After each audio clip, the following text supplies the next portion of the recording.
হাদিসের মধ্যে আসছে আল্লাহু আকবার, মালাকুল মউত তার পূর্ণ শরীরের 360টি জায়গা এরকম ঘুরতে থাকে। যেই জায়গায় যে নফসটাকে পায় ওই জায়গায় যে এমন ভাবে ধরে ওইখান থেকে আর পালানোর সুযোগ থাকে না। বাঁচবার জন্য এখানে দৌড়াইতো ওইখানে ফুলে ওঠে, মাথার দিকে দৌড়াইতো মাথা ফুলে ওঠে, পায়ের দিকে দৌড়াইতো মাথা ফুলে ওঠে, পা ফুলে ওঠে।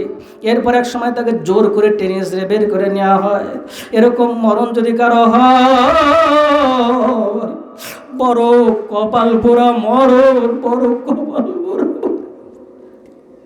কারণ ওই লোকটার মৌতের পরে কবরের শাস্তি, হাসুরের শাস্তি, মিজানের দাড়ি পাল্লায় যে করে পরিস্থিতি, পুলসিরাত পার হতে পারবে না রে বাবা, পার হতে পারবে না। পাঁচখান দিকে কেটে 2 টুকরো হয়ে জাহান্নামের মধ্যে পড়ে যাবে। আর একজন মানুষের জন্য যদি একবার জাহান্নামের ফয়সালা হয়ে যায়, কতকাল জাহান্নামে তাকে লাগবে তার কোনো ইয়াত্তা নাই, তোর কোনো ঠিক ঠিকানা নাই। বাবা রে, দুনিয়ায় সামান্য একটু গরম আমরা সহ্য করতে পারি না, একটু সূর্যের তাপ হইলে আমাদের জন্য ফ্যান লাগে, আমাদের এসি চালানো লাগে, আমাদের পাখার বাতাস নেওয়ার প্রয়োজন পড়ে। কিন্তু জাহান্নামের আগুন কত কঠিন। আল্লাহ 3 তক্কায় আল্লাহ সুবহানাহু ওয়া তাআলা জাহান্নামের আগুনকে জ্বালানোর জন্য ফেরেশতাদেরকে হুকুম দিয়েছে। এত কঠিন আগুন, এত কঠিন আগুন। এই আগুনের 70 বার ধৌত করার পর দুনিয়ার আগুন দেওয়া হয়েছে। দুনিয়ার আগুনের যদি এত তেজ আর এত তাপ হয়, জাহান্নামের আগুন না জানি আরো কত কঠিন হবে। ওই জাহান্নামের আগুন তো এমন হবে, আল্লাহ সুবহানাহু ওয়া তাআলা আল্লাহ কোরআনে কারীমের মধ্যে বলেন, নারুল্লাহ, আল্লাহর আগুন তো এত কঠিন আগুন, তাত্তালিউ আলাল আফিদা, প্রত্যেকটা মানুষের আত্মা পর্যন্ত পৌঁছে যাবে। নারুল্লাহিল মুকাদাতুল্লাতী তাত্তালিউ আলাল আফিদা, যে আগুন উপরের একটু কোনো মতো সেকা লাগার সাথে সাথে কলিজা পর্যন্ত পৌঁছে যাবে, যে আগুন মানুষের চামড়াকে খসায় দেবে, যে আগুন একবার জ্বলা শুরু হয়ে গেলে আর কোনোদিন নিবানো যাবে না, নিবানো যাবে না। কবরের কঠিন শাস্তি। হাদিসের মধ্যে আল্লাহর হাবিব জানায় দিয়েছে, হে মা, হে বোন, হে যুবক, হে বৃদ্ধ বাবাজিরা, একজন বদকার ব্যক্তির কবরের মধ্যে যে সাপগুলো দেওয়া হবে, এই সাপগুলোর এত বিষ হবে, ওর বিষ না, ওই সাপগুলো দুনিয়া যদি সামান্য একটু নিঃশ্বাস ফেলতো, দুনিয়ার সমস্ত গাছপালা একদম সব মারা পড়ে যেত। এরকম বিষধর সাপ তার শরীরের মধ্যে পেঁচায় দেওয়া হবে। কবরের মধ্যে 1টা না 2টা 99টা সাপ দিয়ে দেওয়া হবে। কিভাবে সহ্য করবা? কোন ব্যক্তির জন্যই ফয়সালা হবে? যে ব্যক্তি মৃত্যুর সময় নফসে মুতমাইন্না নিয়ে যেতে পারবে না, নফসে আম্মারা সহজার মরণ হবে, তার অবস্থাটা এমন হবে, তার অবস্থাটা কঠিন পরিস্থিতি হয়ে যাবে। কি হবে ওই দিন? তো কেউ কাউকে চিনবে না।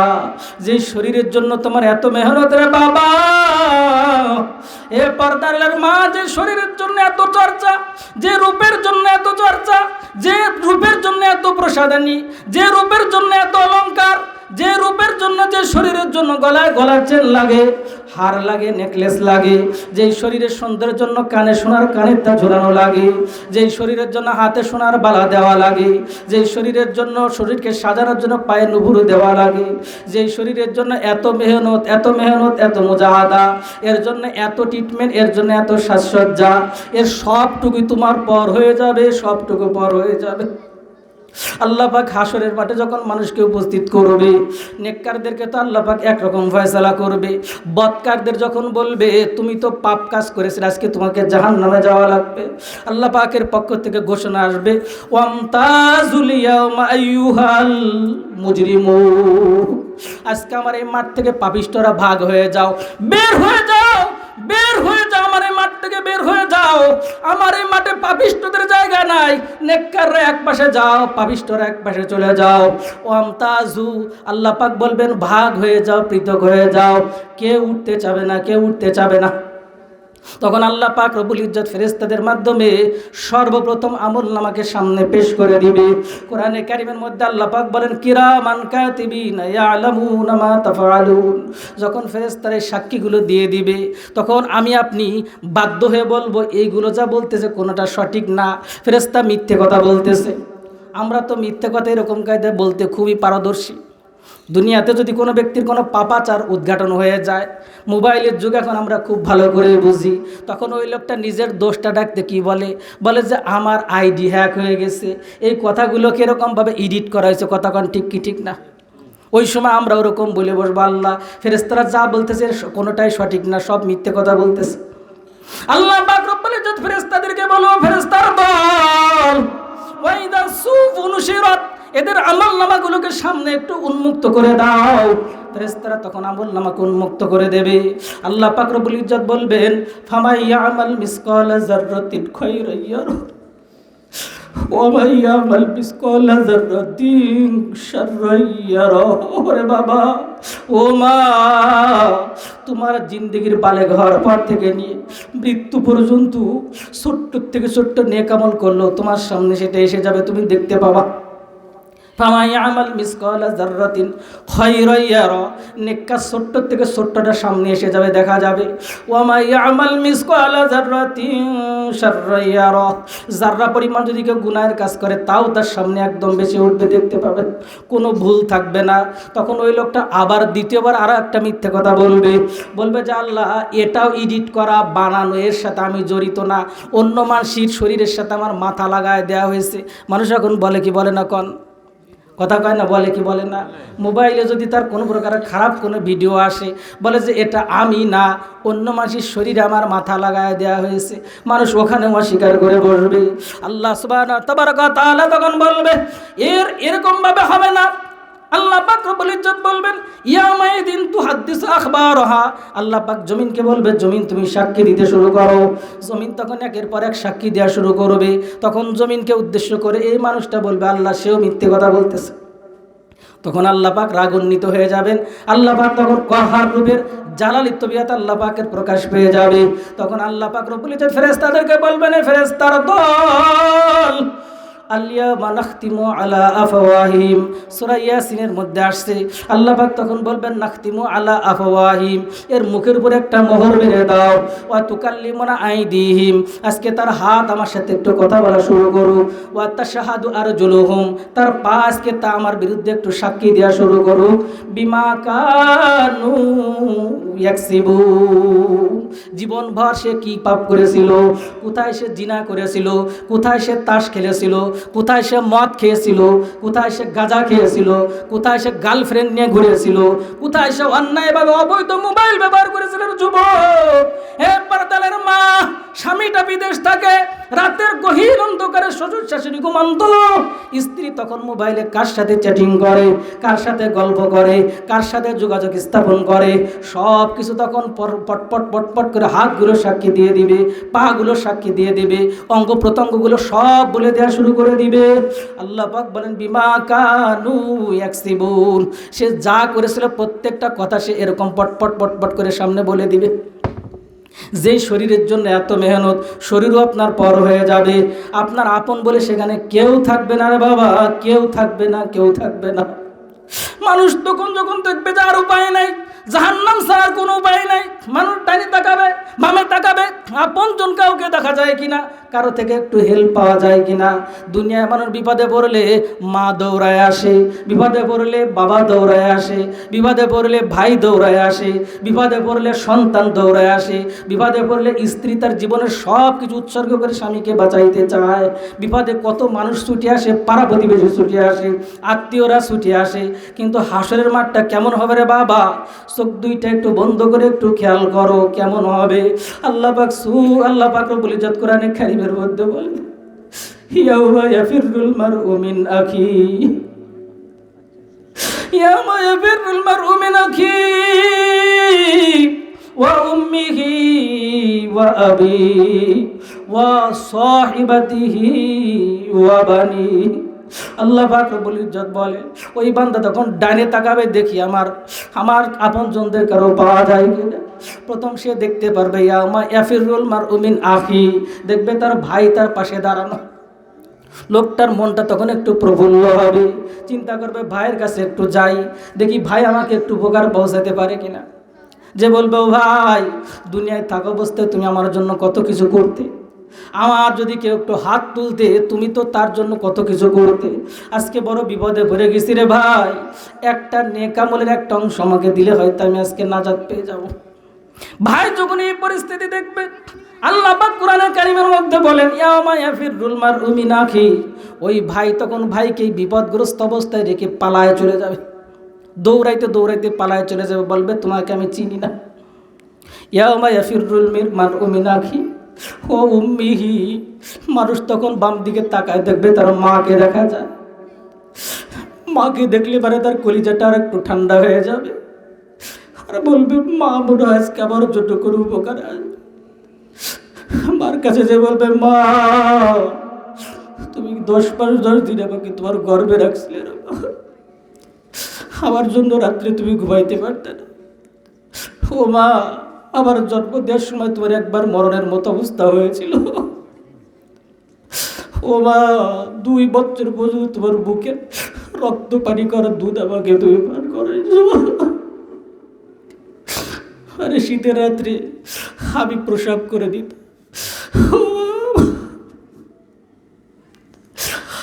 ডান পাশে প্রসাব করলে তুমি বাম পাশে শুয়ে দে, বাম পাশে প্রসাব করে দিলে বুকের উপরে নিয়ে তুমি প্রসাবের মধ্যে শুয়ে থাকতে। কতদিন এমন হয়েছে তুমি কোনোদিন রাত্রের বেলা খাও রে আমাকে খাওয়ানোর জন্য। ও মা, আজকে বড় বিপদে পড়েছি রে মা, একটা নেক আমল দিলে হয়তো আমি আজকে নাজাত পেয়ে যাবো, বাপ পেয়ে যাবো, একটা নেক আমল দাও। আল্লাহ পাক রব্বুল ইজ্জত বলে ইয়াউমা ইয়াফিরুল মারউ মিন আখি ওয়া উম্মিহি, মাও তখন এই সন্তানের দিকে পালায় চলে যায়। মা বলবে সন্তান কোথাকার, দুনিয়ায় থাকা অবস্থা মধ্যে কোনোদিন বিয়ে হয় নাই। ইয়াউমা ইয়াফিরুল মারউ মিন আখি ওয়া উম্মিহি ওয়া আবি, বাবার কাছে যাবে, বাবাও পালায়ন করে চলে যাবে। ওয়া সাহিবাতিহি, স্ত্রী স্বামীকে দেখে পালায় চলে যাবে, স্বামী তার স্ত্রীকে দেখে পালায় চলে যাবে। ওয়া বানি, কলিজার টুকরা সন্তানগুলো তার পিতাকে দেখলে পালায় চলে যাবে। পিতা বলবে বাবা রে, তোমার জন্য আমি মাথার ঘাম পায়ে ফেলে ইনকাম করে তোমাকে আমি রোজগার করে মানুষের মতো মানুষ করেছিলাম, আজকে বড় বিপদে একটা নেকি দেখো দেওয়া যায় কিনা। ওই সন্তানটা তখন বাবাকে রেখে পালায় চলে যাবে। এটা আমার কথা না, বলেন কার কথা, কার কথা, কার কথা, বলেন কার কথা। আল্লাহ পাক বলেন যে মা পালায় চলে যাবে, ভাই পালায় চলে যাবে, সন্তান পালায় চলে যাবে, পিতা পালায় চলে যাবে, স্ত্রী পালায় চলে যাবে, স্বামী পালায় চলে যাবে। কেউ কোনো উপকারে আসবে না, কেউ কোনো উপকারে আসবে না, কেউ কারো কোনো প্রকারের উপকার করতে চাইবে না। আল্লাহ, ওই তখন ওই ব্যক্তির ব্যাপারে আল্লাহ পাকের পক্ষ থেকে ফয়সালা হয়ে যাবে। আল্লাহ পাক রব্বুল ইজ্জতের পক্ষ থেকে ফয়সালা হবে, এই লোকটার এখন কঠিন ধুলাই দেওয়া দরকার। চতুর্দিক যখন তার রাস্তা বন্ধ হয়ে যাবে, তখন সে আমলনামার দিকে তাকায় বলতে থাকবে। সূরাতুল কাহাফের মধ্যে আল্লাহ পাক স্পষ্ট জানায় দিয়েছে নবী গো, তখন আপনার ওই উম্মতের কেমন অবস্থা হবে।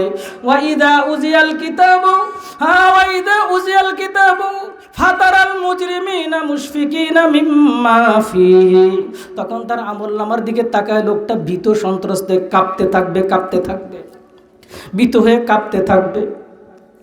ওয়াকুলুনা, তখন বলতে লাগবে ইয়া লাইতানি, ইয়া লাইতানি, আমার কি আফসোস, মালি হাযাল কিতাব, এটা কেমন আমলনামা, এটা কেমন আমলনামা, লা ইউগাদিরু সগীরাতান ওয়ালা কাবীরাতান ইল্লা আহসাহা, এই আমল নামার মধ্যে দেখি ছোটটাও আছে, এর মধ্যে দেখি বড়টাও আছে, গোপনেরটাও আছে, সদরেরটাও আছে, বন্ধুদের আড্ডায় যা করছিলাম তাও আছে, গোপনে রাত্রেবেলা শুয়ে শুয়ে যা করছিলাম তাও আছে, বয়ফ্রেন্ড গার্লফ্রেন্ডের সাথে কি করছিলাম তাও আছে, সব কিছুই আছে। পরকিয়া করে কি সম্পর্ক করেছিলাম তাও আছে। দুনিয়ার কেউ জানতো না, কিন্তু এখন তো সব সামনে দেখতে পাইতেছি। সুদ খাইতাম তাও আছে, ঘুষ খাইতাম তাও আছে, অন্যায় করতাম তাও আছে, জুলুম করতাম তাও আছে, চুরি করতাম তাও আছে, সুন্নাত মানতাম না তাও আছে, কোনোদিন আল্লাহর জন্য সেজদা দিইনি সেটাও আছে। যত প্রকার অন্যায় সব থাকবে, সব থাকবে, সব থাকবে। ওই লোকটা তখন বলতে থাকবে ইয়া লাইতানি, ইয়া লাইতানি। অন্যায়ের মধ্যে আল্লাহ পাক বলেন ওই লোকটা তখন তার সাদা আঙ্গুলটাকে তার গালের মধ্যে দিয়ে দেবে, দুই দাঁতের মধ্যে দিয়ে দেবে, এমন জোরে কামড় দিবে যে আঙ্গুলটা তার ভাগ হয়ে যাবে। ইয়া লাইতানি বলে আফসোস করতে থাকবে আর বলতে থাকবে মালি হাযাল কিতাব, মালি হাযাল কিতাব, এটা কেমন আমল নেবা, লা ইউগাদিরু সগীরাতান ওয়ালা কাবীরাতান ইল্লা আহসাহা। ছোটটাও বাদ দেওয়া হয় নাই, বড়টাও বাদ দেওয়া হয় নাই, সব কিছুই তো লেখা আছে, সব কিছুই তো লেখা আছে। আল্লাহ আল্লাহ আল্লাহ। হে বাবা, হে মা, হে যুবক, হে বৃদ্ধ বাবাজিরা, কাদের জন্য দুনিয়ার এত বাহাদুরি, কার জন্য এত ইনকাম করা, কার জন্য এত অন্যায় করা, কার জন্য এত পাপ কাজ করা, কার জন্য হালাল হারাম বা তমিজ না করা, কার জন্য এগুলো করতেছি আমরা? কেউ তো আমার কোনো উপকারে আসবে না। কি করণীয়, কি করার দরকার আছে? আল্লাহু আকবার। এই সংক্রান্ত দুই চারটে কথা বলে আমি শেষের দিকে যাচ্ছি, একটু ধৈর্য ধরেন। আল্লাহু আকবার বলেন তো। এতক্ষণ ধরে যা বুঝলাম, আমার শরীর আমার উপকারে আসবে, আল্লাহর সামনে কি আমার শরীর যাবে নাকি আমার আত্মা? বলেন কি যাবে? মেহনতটা কিসের উপর হওয়া চাই? শরীরের উপরে নাকি আত্মার উপরে? বলেন, শরীরের উপরে নাকি আত্মার উপরে? মা, হে পর্দারের মা, রূপচর্চা করবেন নাকি আত্মার চর্চা করবেন? আল্লাহু আকবার। রাবেয়া বস্রী নামে একজন মহিলার কথা কে না জানে? দেখতে বড় কুৎসিত ছিল, কালো ছিল, কিন্তু রাবেয়া বস্রীর নাম এই 1000 বছর পার হয়ে এখন আমাদের সামনে কেন? উনি শরীরের উপরে কোনো চর্চা করতেন না, আত্মার উপরে চর্চা করার কারণে দামি হয়ে গেছে। বিলাল হাবশির মতো মানুষ, শরীরের মধ্যে কোনো প্রকারের সৌন্দর্য ছিল না, জিহ্বাটা, ঠোঁট দুইটা এমন ছিল, দুইটা ঠোঁট এক জায়গা হইলে বিচ্ছিরি দেখা যাইতো, কালো তো একদম জম্মের কালো, যেই কালো শেষ থাকে না, এত বড় কালো ছিল। আল্লাহু আকবার। শরীর চর্চার কারণে সে দামি হয় নাই, আত্মার চর্চার কারণে দামি হয়ে গেছে। আবু বকর সিদ্দিক আত্মার চর্চার কারণে দামি হয়ে গেছে, ওমরে ফারুক আত্মার চর্চার কারণে দামি হয়ে গেছে, উসমান গনি আত্মার চর্চার কারণে দামি হয়ে গেছে, আলী রাদিয়াল্লাহু তাআলা আত্মার চর্চার কারণে দামি হয়ে গেছে, সব সাহাবায়ে কেরাম আত্মার চর্চার কারণে দামি হয়ে গেছে। হে মা আয়েশা সিদ্দিকা আত্মার চর্চার কারণে দামি হয়ে গেছে, রাবেয়া বসরি আত্মার চর্চার কারণে দামি হয়ে গেছে, ওই যে ফিরআউনের স্ত্রী আসিয়া আত্মার চর্চার কারণে দামি হয়ে গেছে। কথা কোন ঠিক কি ঠিক না? সুতরাং চর্চাটা কিসের উপরে হওয়া চাই? বলেন কিসের উপরে? আমার সাথে কি আপনারা একমত? চর্চাটা কিসের উপরে হওয়া চাই? মেহনতটা কিসের উপরে হওয়া চাই? আত্মার উপরে মেহনত হওয়া চাই। আত্মার উপরের মেহনত কোথায় পাওয়া যায়? আমি এই সংক্রান্তে একটা আয়াত তেলাওয়াত করেছিলাম। আল্লাহ পাক রব্বুল ইজ্জত জানায় দেশে, ইয়া আইয়ুহাল্লাযীনা আমানুত্তাকুল্লাহ, ঈমানদার আল্লাহকে ভয় করো। আর ভয় যদি করতে হয় আত্মার চর্চা লাগবে। আর আত্মার চর্চা কোথায় গেলে বাবা? আল্লাহ পাক বলেন কুনু মা'আস সাদিকিন। एक ज़माना सोहबते बाउलिया, बेहतर अज़ 100 साल ताअत बेरिया। एक ज़माना सोहबते बाउलिया, बेहतर अज़ 100 साल ताअत बेरिया। माइल मोमेन सुए मोमेन मिशावात, माइल काफिर सुए काफिर मिशावात। যে যেদিকে যার সাথে মেলে তার সাথে তার আত্মার সাথে একটা আলাদা একটা সম্পর্ক হয়ে যায়। তার আত্মার মেহনতটা সেইভাবে হয়। চোরের সাথে মেহনত করলে চোরের সাথে থাকতে থাকতে ভালো মানুষ চোর হয়ে যায়। কতক্ষণ ঠিক কি ঠিক না? গাঁজা খা কি মানে জন্মের থেকে বের হওয়ার পরে গাঁজা খাওয়া শেখে? বলেন তো দেখি, বিড়ি সিগারেট জন্মের থেকে বের হওয়ার পরে কি শেখে? আজও পর্যন্ত বিড়িতে একটা টান দিয়ে দেখতে পারলাম না, ধোঁয়ায় সহ্য করতে পারি না। অথচ মানুষ গাঁজা পর্যন্ত খায়। কেন খায়? প্রথম দিনে কি গাঁজা খাওয়া শেখে?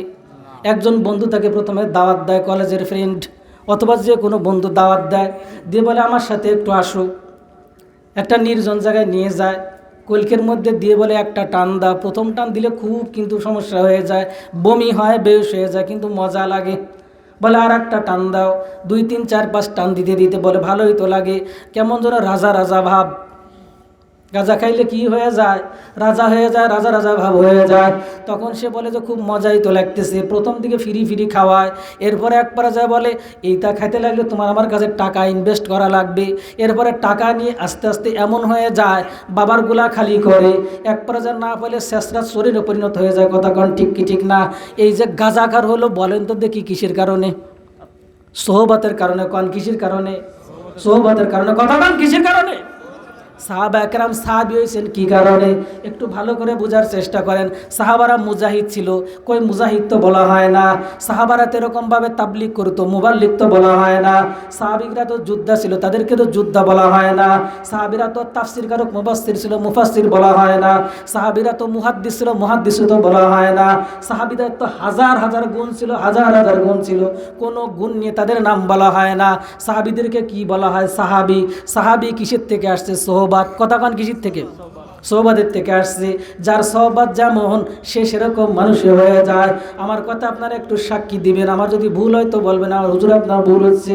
বলেন তো দেখি, এমন বহুত চোর, বহুত ডাকাত, বহুত লুচ্চ, বহুত বদমাইশ, বহুত লুট্তরাজ, এরকম মানুষ আল্লাহু আকবার সরমনের মাঠে যে আল্লাহর ওলি হয়ে গেছে, চোর ডাকাতের সূরাতে আসছে, আল্লাহর ওলির সূরাতে টুপি মাথায় জুব্বা গায়ে আছে কি আছে না? কথা কান ঠিক কি ঠিক না? এরকম বহুত মানুষ টঙ্গীর ইস্তেমায় যে ভালো হয়ে ফেরত আসে, এরকম বহুত মানুষ আল্লাহ আল্লাহদের দরবারে যে ফেরত আসে, যায় একরকম ফেরে আর এক রকম। সোহবাতের কারণে হয়। এই জন্য সোহবাতের মাধ্যমে মানুষের দিল চেঞ্জ হয়।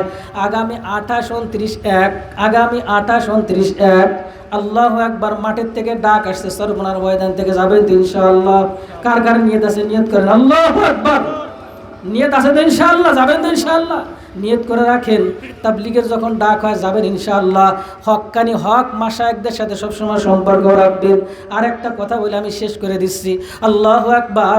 আপনি মারা যাবেন, আপনার আত্মার উপর আমল চলমান থাকবে যদি 3টে কাজ করতে পারেন। কয়টা? আল্লাহর হাবিব একটা হাদিস বলেছেন, আল্লাহর হাবিব সাল্লাল্লাহু আলাইহি সাল্লাম বলেন, ইদা মাতাল ইনসান, একজন মানুষ যখন মারা যায়, ইনকাতা আনহু আমালুহু, তার সব আমল বন্ধ হয়ে যায়। নামাজের আমল বন্ধ, রোজার আমল বন্ধ, হজের আমল বন্ধ, সব আমল বন্ধ হয়ে যায়। ইল্লা মিন সালাসাতিন, 3টা আমল বন্ধ হয় না। তার মধ্যে 1 নাম্বার হলো মিন সাদাকাতিন জারিয়াতিন, সদকায়ে জারিয়ার কিছু কাজ করে গেলে এটা কোনোদিন বন্ধ হয় না। মসজিদ বানায় যাওয়া সদকায়ে জারিয়া, মাদ্রাসা বানায় যাওয়া সদকায়ে জারিয়া। ওই যে লজিং রেখে ছাত্রদের আপনারা খাওয়ান, শুনে বড় ভালো লাগলো। ডাক্তার সাহেব ছিল সাথে, বলে যে আমাদের এখানে 40 জন মানুষ, ওই যে 2 হাফেজ সাহেব আছেন, খুব মহব্বতের ছাত্র, ছোটোবেলা আমার কাছে পড়ছে, এই নাজমুল, হাফেজ নাজমুল, হাফেজ আলামিন, খুব মহব্বত করতাম। ওই সময় থেকে ভালো সম্পর্ক, যোগাযোগ রাখে, যেখানেই যায় যোগাযোগ রাখে। আল্লাহু আকবার। শুনছি বলছে হুজুর 60 জন মতো ছাত্র বিরাই, আপনারা সবাই লজিং রেখে খাওয়ান। আরও বড় ভালো লাগলো শুনে। আপনারা হুজুরদেরকে বলে দিয়েছেন যে হুজুর আপনাদের কোনো কালেকশন করা লাগবে না, ছাত্রদের দোকানে দোকানে পাঠানো লাগবে না, ধান চাল কালেকশনের কোনো ফাংশন নাই, শুধু পড়াপড়ি হবে, বাদ বাকি সব যোগান দেবো আপনার। আমরা বলেন সুবহানাল্লাহ, আলহামদুলিল্লাহ। খুব শুনে বড় ভালো লাগলো। এমন দিল হলো মানুষ আপনারা। এই আমলটা যদি চালু রাখতে পারেন, এর নাম সদকায়ে জারিয়া। ধরে নিলাম এখন কথার কথা, এই 2 জনের একজন মুস্তাজাবু দাওয়াত না, মানে দোয়া করলে দোয়া কবুল। ধরে নিলাম অবশ্যই আল্লাহ, আমি জানি ওনাদের ছোটোবেলার থেকে আমল দেখে আসছি। হাফেজ নাজমুল তো আমরা ছোটোবেলার থেকে, আমার কাছে এমন মনে হয়েছে ও জিন্দা আল্লাহর ওলি, মানে কি বলে যে জন্মগত আল্লাহর ওলি, বলেন সুবহানাল্লাহ। ছোটোবেলার থেকে সেরকমই দেখে আসছে, আমলি মানুষ। ছাত্র জামানার থেকে দেখে আসছি সে আমলি। যখন ছোট মানুষ, একজন ছাত্র জোর করে আমল করাতে হয়, জোর করে নামাজ পড়াতে হয়, জোর করে যখন তার সবকে বসাতে হয়, ওই সময় আমি দেখছি, আমি নিজে সাক্ষী দিতেছি, আল্লাহকে হাজির নাজির জেনে বলতেছি, ওই সময় থেকে দেখেছি যে সে নিজের পক্ষ থেকে উঠে তাহাজ্জুদে দাঁড়াতো। ইশরাক আবিনের সে তখন থেকে পাবন্দি, সুন্নতের পাবন্দি, তেলাওয়াতের পাবন্দি, একা একা এক কোণে বসে বসে দিকে পড়তেছে। কিটা? নাজমুল। আল্লাহু আকবার, সে নিঃসন্দেহে আল্লাহর ওলি। তবে আমি এতটুকু বোঝানোর জন্য বলতেছি, মনে করেন তাদের কোনো দোয়া কবুল হলো না, এখন যে ছাত্রগুলো আছে মনে করেন তাদের দোয়া কবুল হলো না, 100 বছরের মধ্যে কারো দোয়া মনে করেন কবুল হলো না, 200 বছর পার হলো, 300 বছর পার হলো, 400 বছর পার হলো, 500 বছরের মাথায় যে এদের ছাত্র এদের ছাত্র এদের ছাত্র এরকম করতে করতে যে একজন হয়ে গেছে মুস্তাজাবুদ দাওয়াত। মুস্তাজাবুদ দাওয়াত কাকে বলে জানেন? যে লোক হাত তুললে আল্লাহ তার হাতকে কোনো মতেই ফিরাইতে রাজি না, সাথে সাথে দোয়াকে কবুল করে, বলেন সুবহানাল্লাহ। 500 বছর পরে এই মাদ্রাসার ছাত্রের ছাত্র ছাত্রের ছাত্র ছাত্রের ছাত্র একজন মুস্তাজাবুদ দাওয়াত হয়েছিল, সে যদি হাত তুলে বলে মালিক আল্লাহ, আজকে পর্যন্ত আমার যত উস্তাদরা ছিল, আমাদেরকে যত সাহায্যকারীরা ছিল, আমাদের মাদ্রাসার যত সাহায্যকারীরা ছিল, আমাদের লজিং আলাদা যত উপর পর্যন্ত যত ছিল, মাপ না করা পর্যন্ত হাত নামাবো না, নামাবো না, নামাবো না। আর আল্লাহ যদি তার দোয়াকে কবুল করে, আপনার জিন্দগি সব গুনাহ মাফ করে আল্লাহ জান্নাতের মেহমান বানাইতে পারে কি পারে না? কথা কও। এই জন্য মাদ্রাসার সাথে লেগে থাকা, আল্লাহর হাবিব বলেন 3টে আমল ছাড়া সব বন্ধ হয়ে যায়, তার মধ্যে একটা হলো মিন সাদাকাতিন জারিয়াতিন। লজিং রাখলে লাভ নাকি লস? লাভ। বাহ্যিক দৃষ্টিতে তো লসই মনে হয়। কি জন্য হুজুরকে খাওয়াতে যাবো? আমার ইনকাম করার টাকা হুজুরকে খাওয়াতে যাবো কি জন্যে? এটাই আপনার কাজে লাগবে, আর কোনোটা কাজে লাগবে না, সব আপনার মাটি হয়ে যাবে। কিন্তু একজন তালবে ইলমকে যদি খান, একজন ইমাম সাহেবকে যদি খাওয়ান, একজন হাফেজ সাহেবকে যদি খান, আল্লাহর কসম করে বলতেছি এটা আপনার কাজে লাগবে। সন্তানের জন্য হাজার হাজার লক্ষ লক্ষ টাকা ব্যয় করেন। আজকে সকালবেলা একটা কারগুজারি শুনে আমি মেরে গেছি। 3জন সন্তান, তার মা মৃত্যুসজ্জায় শায়িত, একজন সন্তান হাফেজ আর 2জন হাফেজ না, আলেম না, জেনারেল, কিন্তু টাকা আছে, মা বাবারও বহুত সম্পত্তি আছে। ওই 2 সন্তানের কথা হলো মরার টাইম হয়েছে, এখন আবার ট্রিটমেন্টের কি দরকার? যেরকম যাচ্ছে যাক, এই নিয়ে ঝামেলা করো না, নাউজুবিল্লাহ করবেন না। হাফেজ সন্তান বলতেছে অত কিছু জানি না, ভাগ দাও চাই না দাও। ওই সন্তান বলতেছে আমার কিছু আমার মার জন্য করা দরকার, আমার সব বেচতে হলে আমি বেচবো, মার জন্য কিছু করব। আমার বোঝানোর উদ্দেশ্য হলো যে এই সন্তানের জন্য এত কিছু করলেন, ওই সন্তান যদি আপনার মরার সময়, কেবল আপনার মরণের একটা ভাব শুরু হয়েছে, এখনও মরার সময় আসে নাই, ওই সময় আপনার কানের কাছে যদি এই আলোচনা করে মরার টাইম হয়েছে যাক, এখন টাকা পয়সা খরচ করে লাভ নেই, কেমনটা লাগবে কন তো দেখি? এরকমই হবে, এরকমই হবে। সন্তানের পিছনে কোটি কোটি টাকা খরচ করে শিক্ষিত বানাইছেন, ডাক্তার বানাইছেন, অন্য দেশে চলে গেছে, ইঞ্জিনিয়ার বানাইছেন, অন্য দেশে চলে গেছে, ওই সন্তান দেশেও আসে না, ওই সন্তান আপনার খোঁজও নেয় না, মৃত্যুবরণ করার পর আপনার জানাজাও শরীক হবে না। বলেন তো দেখি, এরকম সন্তান মানুষ করে যাওয়ার চেয়ে একজন হাফেজ কোরআন পরের সন্তান মানুষ করলে কাজে লাগতে পারে কি পারে না? অবশ্যই কাজে লাগবে, এটাই কাজে লাগবে, এটাই সত্য কথা, এটাই সত্য কথা। এরকম একটা সৎকায় জারিয়ার কাজ যদি করে যেতে পারেন, তাহলে পরে আপনি মারা যাবেন। এই ফিলাক্সি লোড আল্লাহর হাবিব আরও 1400 বছর আগে বলছে, সাহাবারা বুঝতে পারে নাই এ কি করে যাবে। এখন বোঝা সহজ কিনা? আমি এই জায়গায় বসে আছি, আমেরিকার থেকে আমার নাম্বারে যদি কেউ 5000 টাকা পাঠায়, আসতে কয় ঘন্টা সময় লাগবে? কথা কয় না? আসবে, সাথে সাথে আমি টাকা কাজে লাগাতে পারবো কি পারবো না? সব এই কায়দায় লোড হতে থাকবে। আগে সাহাবাদের বোঝা কষ্ট ছিল, কিন্তু ওনারা নির্দ্বিধায় মেনে নিয়েছেন, আর আমাদের বোঝা সহজ হয়ে গেছে, কিন্তু আমরা এটা কি করি না, মানি না। আল্লাহর হাবিব বলছেন তোমরা যে বসে আছো সব ভিডিও এসছে, আল্লাহ সব হাসের মাঠে দেখাবে, বোঝা কঠিন ছিল, এবার কি করে দেখাবে? কিন্তু আমাদের জন্য সহজ হয়ে গেছে। এই যে ভিডিও চলতেছে, আগামীকালকে এরকম ভিডিও ছাড়লে যা যা হয়েছিল তাই তাই দেখাবে নাকি উল্টোপাল্টা দেখাবে? ওই যে ছোটোটা বসে আছে, 1000 বছর পর যদি ভিডিওটা চালানো হয় আর ওর ছবি যদি থাকে, ওরকমই দেখা যাবে নাকি বুড়ো অবস্থায় দেখা যাবে? হ্যাঁ, বুড়ো অবস্থায় দেখা যাবে। এটা আমাদের জন্য বোঝা সহজ। একটা মেমোরি কার্ড আছে, কতটুক তাই বা হবে? সামান্য নখের মতো, তার চেয়েও কম, 2-3টে ফুটা দেওয়া থাকে তামার। তার মধ্যে হাজার হাজার ভিডিও, হাজার হাজার বিষয় তার মধ্যে রয়েছে। 1000 বছর একটা পলিথিনের কাগজ দিয়ে মাটির মধ্যে ফেলায় রাখেন, 1000 বছর বের করার পর একটা মোবাইলের মধ্যে লাগান, আবার চালু করলে যেরকমটা লাগাইছিলেন সেরকম না, পাল্টে যাবে। এগুলো আমাদের জন্য বোঝা বিরাট সহজ হয়ে গেছে, কিন্তু আমরা মানতে, সাহাবা কেরামের সময় বোঝানোর কোনো বিষয়, এসব বোঝানোর কোনো লাইন ছিল না, তারপরেও তারা সামি'না ওয়া আতা'না, মানছি শুনছি তো মেনে নিচ্ছে। আমাদের বোঝা সহজ, আমরা মানতে চাই না।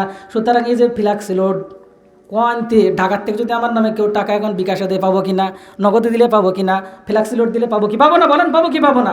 ঠিক এমনইভাবে রসুল বলেন 3টে কাজ করে গেলে আপনি মরে কবরে চলে যাবেন, আর আপনার নামে আল্লাহ পাক সব পাঠাইতে থাকবে। তার মধ্যে মসজিদ, তার মধ্যে মাদ্রাসা, তার মধ্যে তালবেলেম খাওয়ানো, তার মধ্যে হুজুরদের সাথে সম্মান করা। আল্লাহু আকবার। আলেম ওলামার তালবেলেম সাথে নেক সম্পর্কের বদৌলতে আল্লাহ পাক শুধু ওসিলা খুঁজবে। সময় নেই, বলতে পারলাম না, উঠেছেন 11টার সময়, তা কী করবো কন? বলার দরকার ছিল এই কথাগুলো, খুব দরকার ছিল। আমি এরকম একটা টার্গেট নিয়ে আসছিলাম যে কিছু কথা বলবো, শেষ করে দেই নাকি? যাই হোক, বেশি রাত আসলে করা উচিত না এগুলো সব। আর একটা হলো সদকায়ে জারিয়া, 2 নাম্বার হলো মিন ওয়ালাদিন সালিহিন, নেক সন্তান। খালি পরের ছেলেপেলেগুলো খাওয়াই মানুষ করে যাবেন এমন না, আপনার সন্তানটারও মাদ্রাসায় পড়ানোর দরকার আছে কিনা? সন্তান মাদ্রাসায় পড়লে আপনি জীবনেও ঠকবেন না। আমরা ঠকি না, আমার মা বাবা ঠকে না, আল্লাহর মেহরবানিতে ঠকে নাই, আপনিও ঠকবেন না। এজন্য আপনার সন্তানকে মাদ্রাসায় দিয়ে নিয়ত করেন, পারবেন না ইনশাআল্লাহ? সন্তান নাই, নাতিপুতি আছে, নাতিপুতিকে দেন। আপনার নাই, আপনার ভাই ভাতিজার আছে, তাকে দেন, কাজে লাগবে ইনশাআল্লাহ। মিন ওয়ালাদিন সালিহিন, রসুল বলেন নেক সন্তান, যে সন্তান ইয়াদউ লাহু, তার ইন্তেকালের পর বহুত কথাই আসছিল দিলের মধ্যে, সময় পেলাম না। যে সন্তান কবরের পাশে দাঁড়ায় যদি আল্লাহুম্মা রব্বির হামহুমা কামা রব্বায়ানি সগীরা বলে দোয়া করে, আল্লাহ পাক সাথে সাথে তার মা বাবার কবর আযাব মাফ করে দেয়, বলেন সুবহানাল্লাহ। আপনার জানাজার নামে যদি আপনার সন্তান পড়ায়, এর থেকে বড় সৌভাগ্য পৃথিবীতে আর কিচ্ছু নাই, এর থেকে বড় সৌভাগ্য আর কিছু নেই যে আপনার সন্তান আপনার জানাজা পড়াবে। কিন্তু আমরা আমাদের সন্তান এমন মানুষ বানায় যাই, অজুটা করেও ঠিকমতো জানাজা নামাজ পড়াতে পারে না, আবার যা বা পড়ায় দোয়া দুরুদ কিচ্ছু জানে না। মেহেরপুরে একটা মাহফিলে গেছিলাম, এক চেয়ারম্যান কাঁদতেছে, এরকম কিছু কথা বলছিলাম, বলার পর উনি আসার পর কাঁদতেছে, বলে হুজুর আমি সবচেয়ে বড় ধোঁকাবাজ, আমি সবচেয়ে বড় ধোঁকাবাজ। আমি বললাম এই কথা তো কেউ স্বীকার করেন না, আপনি স্বীকার করলেন? বলে যে কি বলবো হুজুর, চালাকি করে কত কিছু করে জিরোর থেকে আমি হিরো আজকে চেয়ারম্যান হয়েছি, কিছুদিন পরে হয়তো এমপিও হয়ে যাব, এরকম একটা ভাবসাব চলতেছে। বহুত কিছু আমি করছি আমার বুদ্ধির জোরে, কিন্তু আমার বুদ্ধির জোরে আমার মা বাবার সাথে আমি সবচেয়ে বড় চালাকি করছি আর সবচেয়ে বড় ধোঁকাবাজি করছি। কি বলে, যখন আমার মা বাবা মারা গেছে, জানাজার নামাজে যে আমি ঠিকমতো দোয়াটা করে দিতে পারি নাই, আল্লাহু মাগফিরলি হাইয়িনা মাইয়িতিনা, এই দোয়া আমার এখনও পর্যন্ত মুখস্থ নাই। আজকে আপনি যে বয়ান করলেন, এর থেকে আমার টনক নড়ে গেছে যে আমি তো আমার মা বাবার সাথে ধোঁকাবাজি করছি। কারণ আমার মা বাবার জন্য সর্বশেষ যে দোয়াটা, আল্লাহু মাগফিরলি হাইয়িনা ওয়া মাইয়িতিনা ওয়া শাহিদিনা ওয়া গায়বিনা, এটা আমি পড়ে দিতে পারি নাই। আফসোস আসছে, আল্লাহ হয়তো আফসোসের কারণে কিছু করতে পারে, কিন্তু এরকম সন্তান রেখে যাবেন নাকি জানাজা পড়ানোর মতো সন্তান রেখে যাবেন? তাহলে আজকের থেকে নিয়ত করেন, কার কার নিয়ত আছে সন্তানকে মাদ্রাসায় দিবেন? ইনশাআল্লাহ দেবেন তো মাদ্রাসায়। আর একটা হলো আল্লাহর হাবিব বলেন যে মিন আমালিন, এমন কোন আমল রেখে যাও, ইউ আমালু, যে আমলের উপরে পরবর্তীতে আমল করা হয়। কোরআন শরীফ কিনে দিয়ে যাওয়া, মসজিদ বা মাদ্রাসা বানায় দেওয়া যাওয়া, অথবা আপনি নিজে আলেম হয়ে এলেমের খেদমত করে যাওয়া, কোরআন কিতাব লিখে যাওয়া, যাই হোক এগুলো করলে পারে এটা সৎকায় জারি, এগুলো চলমান হতে থাকে। তো এই বিষয়গুলো আমরা লক্ষ্য রাখবো তো মা বোনদের জন্য। আল্লাহ পাকের হাবিব বলছেন যে একজন মার জান্নাতে যাওয়ার জন্য খুব সহজ কাজ মাত্র 4টা। যে একজন মহিলা ইজা সাল্লাতিল মারআতু খামসাহা, একজন মহিলা যখন 5 ওয়াক্ত নামাজ পড়বে, আর ওয়াসামাতি শাহরাহা, রমজান মাসে রোজা রাখবে, আহসানাত ফারজাহা, নিজের সতীত্বকে হেফাজত করবে, তার মানে অন্যায়ভাবে নিজের সতীত্বকে বিলীন করে দেবে না। স্বামী বিদেশ থাকে, এই সুযোগে সে তার সতীত্বকে যেখানে সেখানে বিক্রি করে বেড়াচ্ছে, বিলীন করে দিয়ে বেড়াচ্ছে। পরকীয়ার সম্পর্ক, দেওয়ারের সাথে সম্পর্ক, প্রতিবেশীর সাথে সম্পর্ক, অবৈধ সম্পর্ক করে বেড়াচ্ছে। এই মহিলা জাহান্নামী, নিঃসন্দেহে জাহান্নামী। কিন্তু যদি একটু ধৈর্যের সাথে যদি এটা সতীত্বকে হেফাজত করতে পারে, আল্লাহ পাকের হাবিব বলেন তার জন্য জান্নাত, বলেন সুবহানাল্লাহ। এই 3 নাম্বার আহসানাত ফারজাহা ও তাআত বালাহা, স্বামীর খেদমত, স্বামীর অনুগত্য করা মা বোনদের জন্য। মহিলারা চিন্তা করতে খালি আমরাই খেদমত করবো, স্বামীদের কিছু করার নাই। স্বামীরাও রসুলের জিন্দিগি পড়বেন, সিরাতে খাতামুল আম্বিয়া, রসুলের জিন্দিগি ছোট্ট কিতাব। আজ পর্যন্ত কি কেউ রসুলের পূর্ণাঙ্গ জিন্দিগি ছোট হোক বড় পড়ছেন? কে কে পড়ছেন একটু আদেশ করেন। আলহামদুলিল্লাহ অনেকেই আছে, আবার অনেকেই নাই। সিরাতে খাতামুল আম্বিয়া আছে পড়বেন, আর রাহিকুল মাকতুম একটা কিতাব আছে পড়বেন। এগুলো পড়লে রসুলের জিন্দিগি পাওয়া যাবে। রসুল কেমন ছিলেন, স্ত্রীর সাথে কেমন ব্যবহার করতেন, স্বামী স্ত্রীর মধ্যে যদি ওরকম সম্পর্ক রসুলের মতো করে হয়, ওই সংসারে কোনদিন পরকীয়া ঢুকবে না, ওই সংসারে কোনদিন গ্যাঞ্জাম হবে না, ওই সংসারে কোনদিন শয়তান ধোঁকা দিতে পারবে না। এজন্য মা বোনেরা স্বামীর খেদমত করবে, আর স্বামী রসুলের সুন্নাত মোতাবেক স্ত্রীর তদারকি করবে। যদি করে, ওই সংসারে কোনোদিন ঝামেলা বাঁধবে না ইনশাআল্লাহ। মহিলাদের 4টে কাজ, নামাজ পড়বে, ইমান তো থাকতে হবে, রোজা রাখবে, আর স্বামীর খেদমত করবে, আর পর্দা করে চলবে। পর্দা করার জন্য সারাদিন বোরকা পরে থাকা জরুরি না, লম্বা ঢিলেঢালা পোশাক পরবে, নাক মুখ বাইন্ধে চলবে, বাইরের কাজ করতে আসলে এভাবে আসবে, ঢিলাঢালা পোশাক পরবে, টাইট ফিট পোশাক পরবে না। আর দূরে কোথাও যাইতে গেলে অবশ্যই বোরকা পরে যাবে। নিজের বাড়ির ভিতরে যদি সেলার কামিজ পরেও চলে তো সমস্যা নেই, যদি একটু ঢিলাঢালা সুন্দর করে পরে, এভাবে যদি চলে তো ওই মা জান্নাতে হয়ে যাবে। 4টে কাজের ব্যাপারে রাসূল বলছেন। এরপরে উদখুলিল জান্নাতা, ওই মহিলাকে বলা হবে জান্নাতে চলে যাও, বি আই বা আবিন ইশিতি, যেই দরজা দিয়ে মন চায় সেই দরজা দিয়ে। বলেন সুবহানাল্লাহ। তাহলে মাদের কয়টা কাজ? 4টে। নামাজ, রোজা, স্বামীর খেদমত আর কি? পর্দা। নামাজ, রোজা, স্বামীর খেদমত আর পর্দা। আর পুরুষরা পরকালের জন্য কয়টা কাজ করে যাবে? 3টা। বলেন কয়টা? এমনি সব আমল তো চলমান থাকবে, এগুলো তো সব পাবেন। আর মরার পরে চালু করার জন্য 3টা কাজ। কি কি? সদকায়ে জারিয়া। বলেন কি? সদকায়ে কিছু তো নিয়ে যাওয়া দরকার। 7টা জিনিস, মহিলারা 4টে নিয়ে যাবে আর আপনারা 3টে, মোট কয়টা? 7টা। মহিলারা নামাজ রোজা ছাড়বো না আজকের থেকে ইনশাআল্লাহ, নামাজ ছাড়বো না, রোজা ছাড়বো না, স্বামীর খেদমত ছাড়বো না, পর্দা ছাড়বো না। এই 4টে কাজ কোনো মা যদি নিয়মিত করতে পারে, আমি না রসুল গ্যারান্টি দিচ্ছে তাকে বিনা হিসেবে জান্নাত দেওয়া হবে। আর পুরুষরা পরকালে জান্নাতের আমল চালু থাকার জন্য সদকায়ে জারিয়ার জন্য 5 টাকা পারেন, 10 টাকা পারেন, প্রত্যেক মাসে একটা অ্যামাউন্ট হাফেজ সাহেবদের হাতে দেবেন। পারবেন না ইনশাআল্লাহ? কমিটির লোকের কাছে দেবেন ইনশাআল্লাহ। দেখবেন কথা বলবে, এগুলো কথা বলবে ইনশাআল্লাহ। পাশাপাশি নেক আমল নিজে করবেন আর সন্তানকে একটু লালন পালন ঠিক মতো করে যাবেন। সন্তানের পিছনে অযথা বহুত কথাই মনের মধ্যে আসছিল, সময় পেলাম না, বলতে পারলাম না। আল্লাহ পাক তৌফিক দিলে দেখবো কোনো দিন।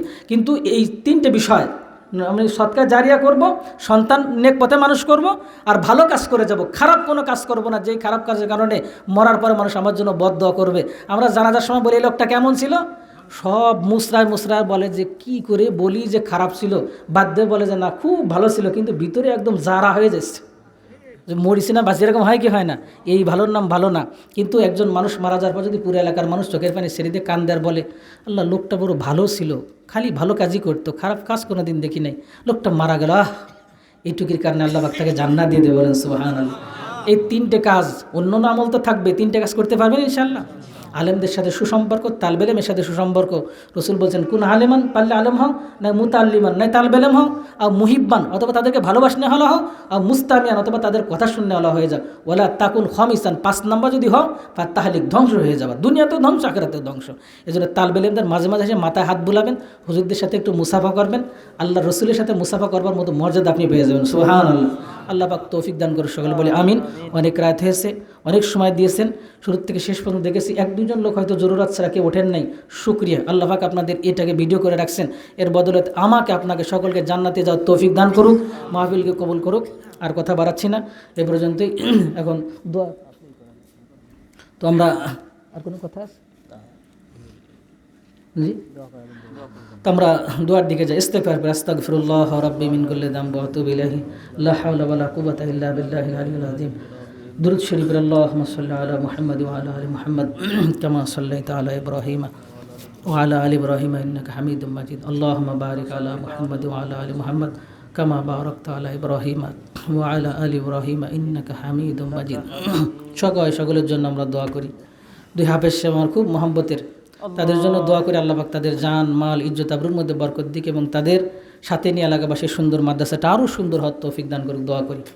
আলহামদুলিল্লাহি রাব্বিল আলামিন ওয়াল আকিবাতু লিল মুত্তাকিন ওয়াসসালাতু ওয়াসসালামু আলা রাসূল মুহাম্মাদি ওয়া আলিহি ওয়া আসহাবিহি আজমাইন। আল্লাহুম্মা রাব্বিরহামহুমা কামা রাব্বায়ানি সগীরা। আল্লাহুম্মা রাব্বিরহামহুমা কামা রাব্বায়ানি সগীরা। রব্বানা যালামনা আনফুসানা ওয়া ইল্লাম তাগফির লানা ওয়া তারহামনা লানাকুনান্না মিনাল খাসিরিন। রব্বানা হাব লানা মিন আজওয়াজিনা ওয়া যুররিয়াতিনা কুররাতা আয়ুন ওয়াজআলনা লিল মুত্তাকিনা ইমামা।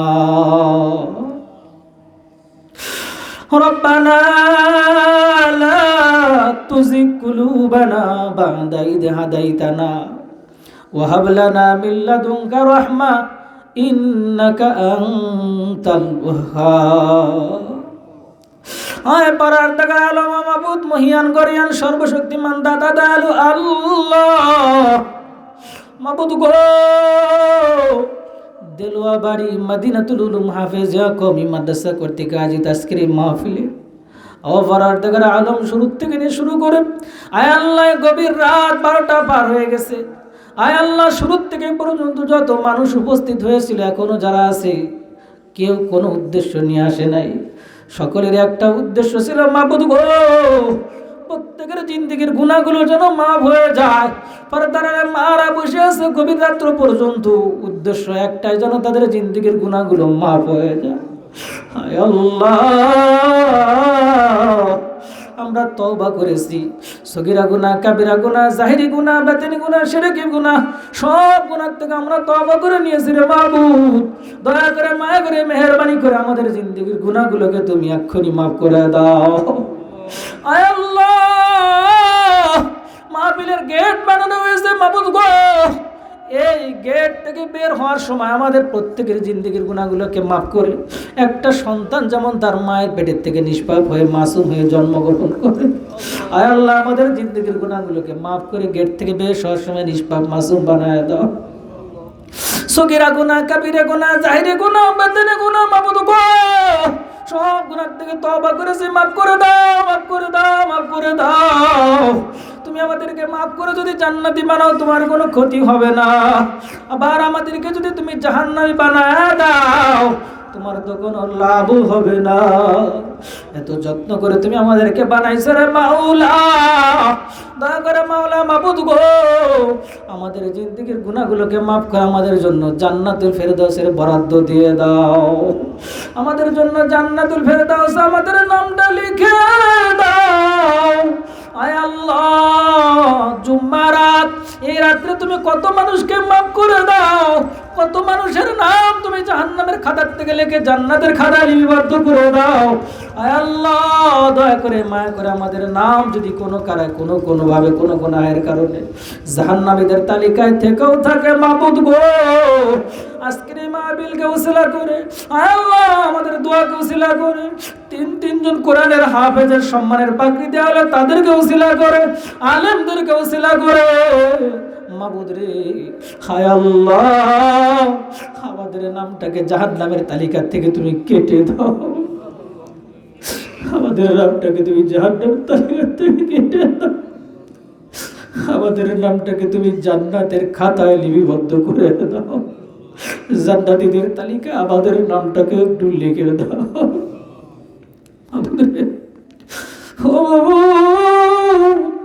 এত যত্ন করে তুমি বানাইছো আমাদেরকে। তোমার হাবিব বলেছে, আল্লাহ শরীরের গলার থেকে নিচের অংশটুকু ফেরেশতারা মাটি দিয়ে বানানোর উপর তুমি তোমার কুদরতি হাত দিয়ে ডলে ডলে আমাদের নাক বানাইছো। তুমি তোমার কুদরতি হাত দিয়ে ডলে ডলে আমাদের চোখ বানাইছো। তুমি তোমার কুদরতি হাত দিয়ে আমাদের মাথাটাকে বানাইছো, কান বানাইছো। এত যত্ন করে বানানোর পর তুমি আমাদেরকে জাহান্নামীদের তোমার কি ভালো? একটা কামার একটা মাটির পাত্র বানাইলে ভেঙে গেলে কষ্ট পায়। আল্লাহ, একটা গাছকে রোপণ করলে গাছটা ক্ষতিগ্রস্ত হইলে কষ্ট পায়। আমাদেরকে এত যত্ন করে বানানোর পর যদি জাহান্নামে দাও, তোমার কি কষ্ট হবে না? আল্লাহ আমাদের জন্য তুমি জান্নাতের খাতার থেকে নামটা কেটে দাও, জাহান্নামের খাতার থেকে নামটা কেটে দাও। আমাদেরকে জান্নাতীদের খাতার অন্তর্ভুক্ত বানায় দাও। আয় আল্লাহ, আমরা যারা হাত ধরে অনেকের মা নাই, বাবাও নাই। আয় আল্লাহ, অনেকেই তার মা বাবার রুহের মাগফিরাতের জন্য মাদ্রাসায় দান সদকা করেছে। হায় আল্লাহ, আপনজনদের দানার নামে দান সদকা করেছে, যাদের মা বাবা দাদা দাদি নানা নানি আপন আত্মীয় স্বজন শ্বশুর শাশুড়ি ভাই ব্রাদার আয় আল্লাহ দুনিয়ার থেকে বিদায় নিয়ে কবরের বাসিন্দা হয়ে গেছে। আমাদের দোয়া কসিলা করে প্রত্যেকটা কবরকে জান্নাতের বাগান বানায় দাও। আয় আল্লাহ, জান্নাতের বাগান বানায় দাও। আল্লাহ, প্রত্যেকটা কবরকে জান্নাতের টুকরা বানায় দাও। এই মাহফিলকে এলাকার সমস্ত যা জীবিত মানুষদের জন্য আল্লাহ হিদায়াতের জরিয়া বানায় দাও। আর সমস্ত মুর্দার কবরবাসীদের জন্য মাহফিলকে আল্লাহ নাজাতের জরিয়া বানায় দাও। মহল্লায় যত কবর আছে, কবরস্থান আছে, সবাইকে মাফ করে দাও। প্রত্যেকটা মানুষকে হিদায়াতে কামলা দিয়ে দাও। মাদ্রাসা মসজিদ মুখী বানায় দাও। আলেম তালবে ইলমকে মহব্বত করনেওয়ালা বানায় দাও। মা বাবারা আল্লাহ, মা বাবা আয় আল্লাহ আল্লাহ যাদের জীবিত আছে সুস্থতার সাথে লম্বা নেক হায়াত দেয়া দাও। আর যারা লজিং রেখে আল্লাহ হাফেজদেরকে খাওয়ায়, আলেমদেরকে খাওয়ায়, শিক্ষকদেরকে খাওয়ায়, মাবুদ গো এর প্রত্যেকটা দানার বদৌলতে তুমি সবের ব্যবস্থা করে দিও। আল্লাহর বদৌলতে আল্লাহ পরিবারের মধ্যে বরকত দাও, হালাল রুজির মধ্যে বরকত দাও, অববন্টন দূর করে দাও, বালা মুসিবত দূর করে দাও, ঋণ মুক্ত জীবন দাও, পেরেশানি মুক্ত জীবন দাও, স্বামী স্ত্রীর মধ্যে মিল মহব্বত দিয়ে দাও। আল্লাহ মা বাবাকে সন্তানের প্রতি আল্লাহ দয়ার্দ বানায় দাও, আর সন্তানদেরকে মা বাবার প্রতি অনুগত বানায় দাও। আল্লাহ প্রত্যেকটা সন্তানকে মা বাবার জন্য চক্ষু শীতলকারী বানায় দাও। আল্লাহ মাহফিলকে কবুল করে নাও, মাদ্রাসাকে কবুল করে নাও, মসজিদকে কবুল করে নাও, এলাকাবাসীকে কবুল করে নাও। এত সুন্দর একটা মাহফিল হওয়ার পিছনে যারা টাকা দিয়েছে, শ্রম দিয়েছে, বুদ্ধি দিয়েছে, পরামর্শ দিয়েছে, হাজির হয়েছে, যে যেভাবে যতটুকু শরীক হয়েছে প্রত্যেককেই তুমি মাফ করে দাও। আয় আল্লাহ এই মাহফিলকে প্রত্যেকের জন্য তুমি হিদায়াত এবং নাজাতের জরিয়া বানায় দাও। আল্লাহ অনেকে দান সদকা করেছে, প্রত্যেকের দান সদকা অনুযায়ী আল্লাহ তুমি মাফ করে দাও। আয় আল্লাহ জমিদাতাকে মাফ করো, ঘর কন্যাওয়ালাদের মাফ করো, সিমেন্ট দাদাকে মাফ করো, যে যেভাবে সাহায্য সহযোগিতা করেছে মাফ করো, মা বোনদেরকে মাফ করো। আয় আল্লাহ কাউকে মাহরুম করো না, বঞ্চিত করো না, যুবকদেরকে মাফ করো। 3 জন হাফেজ কোরআন পাগড়ি পাইলে আল্লাহ হক্কানি রব্বানি হাফেজ বা আলিম বা আমল বানায় দাও। তাদের শিক্ষকদেরকে আল্লাহ লম্বা হায়াতের ফয়সালা করে দাও। আমার মহব্বতের এই 2 সন্তানকে আল্লাহ কবুল করে নাও। এই রুহানি 2 সন্তানকে আল্লাহ কিয়ামত পর্যন্ত কোরআনের খাদেম হিসেবে কবুল করে নাও। এলাকার কমিটির লোকজন বড় ভালো, অনেক কথা শুনেছি মাবুদ, আল্লাহ তাদের দিলকে আল্লাহ আরো প্রশস্ত বানায় দাও, অর্থনৈতিক প্রশস্ত দিয়ে দাও, মাদ্রাসাকে আল্লাহ সুন্দরভাবে বড় হওয়ার সব ব্যবস্থা করে দাও। আল্লাহ পরিশেষে তোমার শাহী দরবারে একটা ভিক্ষা জানাই, একটা দাবি জানাই। এই হাত 2টা তুলে দোয়া করতে করতে, এই চোখের পানি ছাড়তে ছাড়তে, জবান দিয়ে চাইতে চাইতে আমার মতো নাদানকে, আমার মতো গরিবকে আল্লাহ খুবই অল্প বয়সে তোমার বাইতুল্লাহ জিয়ারতের সুযোগ করে দিয়েছিলে, হজের ব্যবস্থা করে দিয়েছিলে। সেই হাত দিয়ে, সেই জবান দিয়ে আজকেও দোয়া করতেছে। আজকে হাজারের মজলিসে যারা উপস্থিত আছে সবাইকে একবারের জন্য হলে তোমার বাইতুল্লাহ জিয়ার ব্যবস্থা করে দাও। আল্লাহ যে হাত 2টা উঁচু করে আছে আমার মারা, যে হাত 2টা উঁচু করে আছে আজকে এখানের উপস্থিতিরা, এই হাত দিয়ে তোমার বাইতুল্লাহ ছোঁয়ার ব্যবস্থা করে দাও। যেই ঠোঁট দিয়ে আমিন আমিন বলতেছে মাওলা গো, এই ঠোঁটটা হাজার আসওয়াদে লাগানোর ব্যবস্থা করে দাও। আজকে যেভাবে বসে আছে আল্লাহ আরাফাতের মাঠে সেই কায়দায় বসার ব্যবস্থা করে দাও। মরণ তো দিবা, কাপড়ের কাপড় জড়ানোর আগে প্রত্যেকটা মানুষকে হারামের কাপড় জড়ানোর ব্যবস্থা করে দাও। আয় আল্লাহ কবরের মাটিতে পিঠ লাগানোর আগে মুজদালিফার মাটিতে সবাইকে আল্লাহ পিঠ লাগানোর ব্যবস্থা করে দাও। তোমার রসুলের মহব্বতে পরে আল্লাহ আমরা রসুলকে দেখে নাই টুপি মাথায় দেই, তোমার রসুলকে দেখে নাই মহব্বতে পরে জুব্বা পরি, তোমার রসুলকে দেখে না দেখে আল্লাহ নবীজির জন্য পাগল হয়ে আশেকে মাদ্রাসা বানাই, তালিমদেরকে মহব্বত করে, আলেমদেরকে মহব্বত করে। আল্লাহ একবারের জন্য হলো রসুলকে স্বপ্ন যুগে দেখার ব্যবস্থা করে দাও। রসুলের রওজা জিয়ারতের সুযোগ সবাইকে করে দাও, পুরুষদেরকে করে দাও, মহিলাদেরকে করে দাও, আল্লাহ সবাইকে করে দাও, সবাইকে করে দাও, সবাইকে করে দাও। আল্লাহ হজ উমরা না করে কারো মওত দিও না, সবাইকে কবুল করে দাও। হুজুর আকরাম সাল্লাল্লাহু আলাইহি সাল্লামের তোফালে আমাদের পূর্ণ দোয়াকে কবুল করো।